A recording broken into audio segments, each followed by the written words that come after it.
we've just been discussing, haven't we, the tough time for the hospitality industry. But earlier we were talking about lockdown restrictions actually being a case of life or death. Well, for Emma Jenkinson, that's certainly the case. A mum of 4 young children. She has brain cancer. Her family says because of lockdown, her chemotherapy was cancelled multiple times and surgery could now be off the table. Emma's husband, Andy, joins us now. Andy, good morning to you. Thank you so much for coming on. We had an exchange on Twitter and I was so struck and moved and horrified, frankly, by what you were saying. You know, your family, you have 4 young children and your wife was having chemotherapy, and then when the pandemic struck, it basically stopped for crucial months. Yeah, that's right, Piers. When the shielding happened, initially we were told you can't come in for a couple of weeks because the children had a cough. We were screaming for a test. We got told, you're not going to get a test, you're just going to have to not come in and miss chemotherapy for 2 weeks.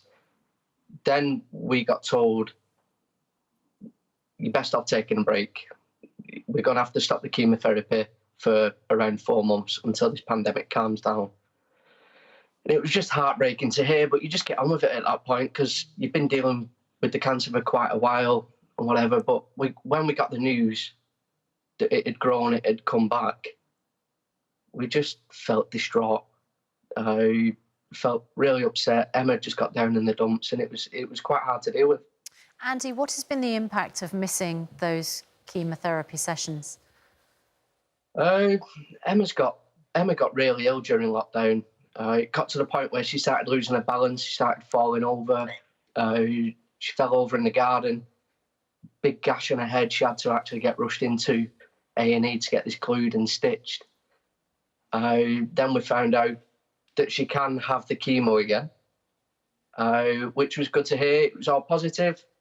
And then we get the news that it's not working anymore. And we can't seem to think, well, can't help but think that it was the chemotherapy stopping that's caused the chemo to stop in the end. And Andy, there are so many people I know in this position, and it's a horrible secondary side effect of this pandemic. The number of people with cancer, with heart disease, with other diseases, who've simply had their treatment stop, like Emma, and have in many cases, some people have died, you know, in this period because they've not had the treatment.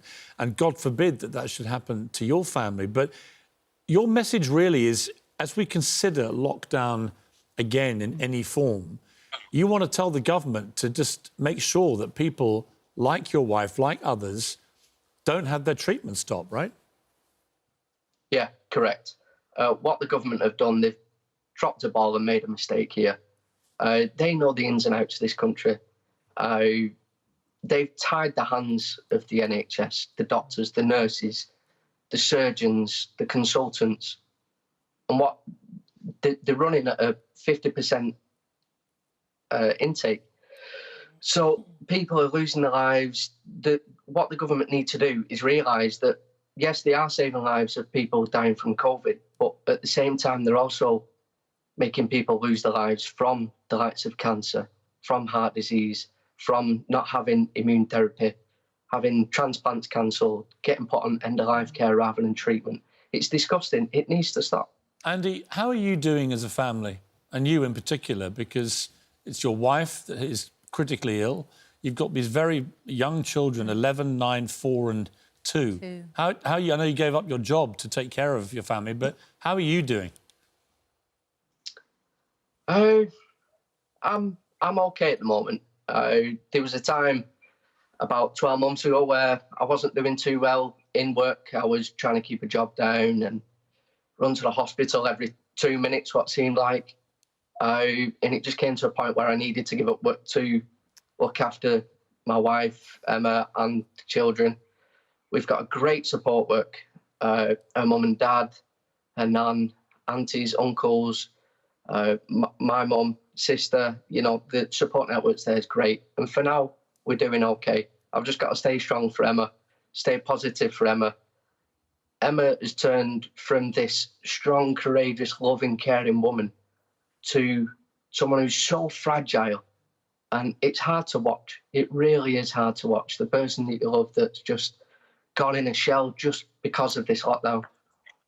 Andy, we wish you all the very best. It's utterly heartbreaking what's happened to you. We'll keep our fingers crossed for you and your family and for your wife, and hope that she comes through this nightmare time in your lives. And we wish you all the very best. Sending you loads of love, Andy, you and your wife and your children. You. Thank you for being with us. Cheers, thank you. Awful.